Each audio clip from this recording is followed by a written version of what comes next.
warahmatullahi wabarakatuh. Nama saya Ria Apriani M. Ibrahim akan mempresentasikan implementasi kurikulum darurat COVID-19. Implementasi kurikulum darurat COVID-19 di mana memasuki tahun ajaran 2020 sampai dengan 2021, banyak yang harus disiapkan oleh satuan pendidikan yang sesuai dengan kebijakan pemerintah terkait masih adanya pandemi COVID-19. Mulai dari sarana dan prasarana di satuan pendidikan yang harus menerapkan protokol kesehatan. Belum lagi pembagian zona merah dan juga kuning dan hijau berdasarkan penyebaran COVID-19. Persiapan yang harus menjadi perhatian adalah diberlakukannya kurikulum darurat pada satuan pendidikan dalam kondisi khusus. Kurikulum adalah seperangkat rencana dan pengaturan mengenai tujuan, isi, dan bahan pembelajaran, cara yang digunakan sebagai pedoman penyelenggaraan kegiatan pembelajaran untuk mencapai tujuan pendidikan. Pemerintah juga melakukan relaksasi peraturan bagi guru dalam mendukung kesuksesan pembelajaran di masa pandemi COVID-19. Guru tidak lagi diharuskan memenuhi beban kerja 24 jam tatap muka dalam 1 minggu, sehingga guru dapat fokus memberikan pelajaran interaktif kepada siswa tanpa perlu mengejar pemenuhan jam. Pembelajaran dalam kondisi khusus tetap dilaksanakan berdasarkan prinsip pelangi, di mana pertama yaitu program, di mana pelaksanaan kurikulum pada kondisi khusus bertujuan memberikan fleksibilitas bagi satuan pendidikan untuk menentukan kurikulum yang sesuai dengan kebutuhan pembelajaran peserta didik. Yang kedua yaitu evaluasi. Evaluasi adalah kegiatan pengumpulan fakta atau bukti-bukti secara sistematis untuk menetapkan apakah telah terjadi perubahan pada diri siswa dan sampai sejauh mana perubahan yang terjadi.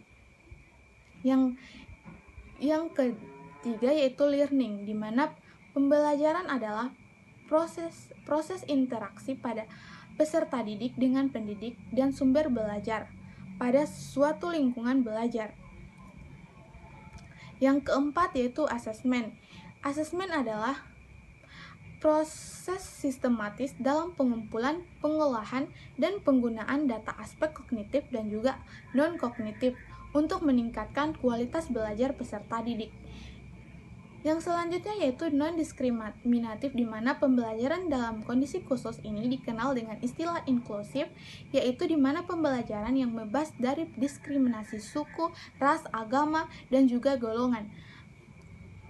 Tidak meninggalkan peserta didik manapun, termasuk peserta didik yang berkebutuhan khusus atau penyandang disabilitas.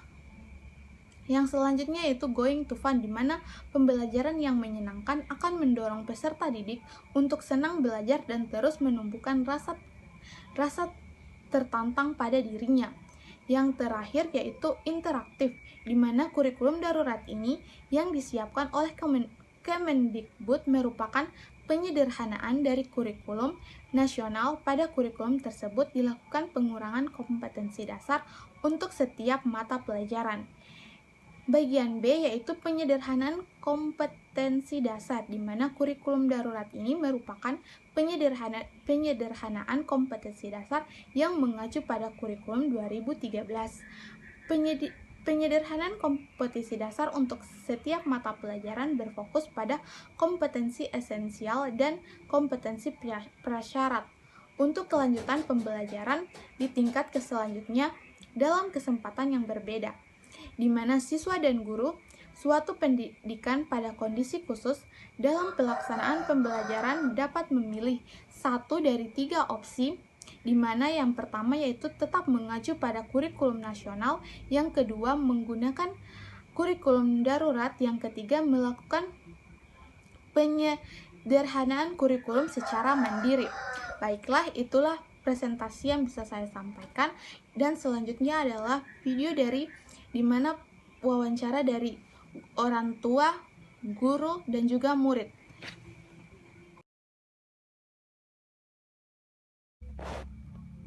Bagaimana mengoptimalkan pembelajaran siswa di rumah?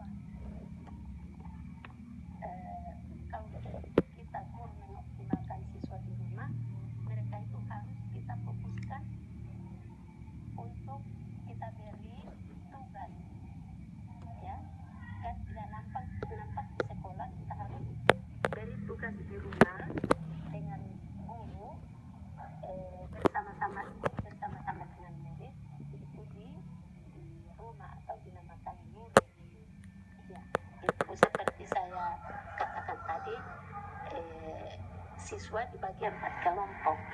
Jadi setiap kelompok itu ada berjumlah 5 orang. Iya, baik Ibu. Yang keempat, apakah pembelajaran jarak jauh terbilang efektif?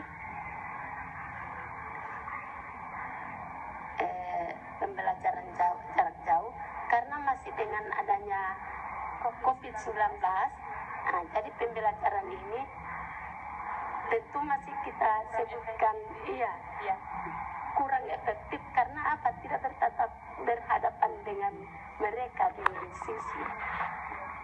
Baik, yang kelima, bagaimana penilaian terhadap pembelajaran siswa baik jarak jauh maupun pembelajaran di rumah? Kalau penilaian siswa pembelajaran jarak jauh, mereka itu biasanya kita beri tugas lewat classroom atau Zoom meeting. Itu kira-kira ada 50% yang melaksanakan tugas dan lainnya tidak melaksanakan tugas karena hambatannya satu, kurangnya pada waktu kemarin kurangnya pulsa data kan. Jadi orang tua biar bagaimana kan tidak ada masih keadaan begini ya, krisis ekonominya itu masih lemah. Jadi orang tua itu tidak ada untuk mereka beli data karena dengan adanya krisis ekonomi sekarang ini. Jadi dengan adanya nanti sudah dengan adanya dari kementerian Kemendikbud, sekarang siswa bersama guru sudah mendapatkan pulsa data yang gratis. Selanjutnya yang keenam, bagaimana pendampingan guru terhadap siswa tersebut? Kalau pendampingan guru terhadap siswa, misalnya kita kan memberikan pelajaran, misalnya luring, kita harus dampingi mereka terus setiap kelompok. Misalnya kelompok hari ini kelompok 1, besoknya kelompok 2, besoknya lagi kelompok 3, besoknya lagi kelompok 4. Harus kita dampingi mereka untuk mempermantap pembelajaran. Baik, terima kasih. Bagaimana proses belajar di rumah? Menyenangkan. Lalu hambatan apa yang dirasakan adik selama belajar jarak jauh? Tidak mengerti tentang pelajaran yang disampaikan dan juga terhalang dengan jaringan yang tidak bagus. Apa pembelajaran jarak jauh dapat membuat adik mengerti tentang pembelajaran yang disampaikan guru? Tidak, karena penjelasan tidak jelas. Apa menurut Ibu pembelajaran jarak jauh ini efektif untuk pembelajaran anak Ibu?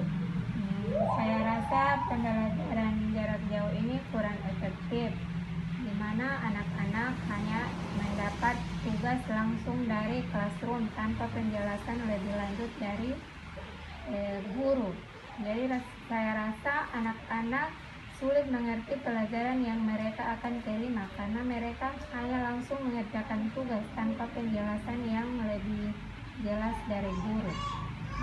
Oke, pertanyaan kedua itu, bagaimana pendampingan Ibu sebagai orang tua pada saat pembelajaran berlangsung? Pendampingan yang saya alami sekarang ini dalam mengajar anak saya rasa saya merasa sulit karena di mana anak saya tidak mendengarkan apa yang saya berikan atau jelaskan. Dia hanya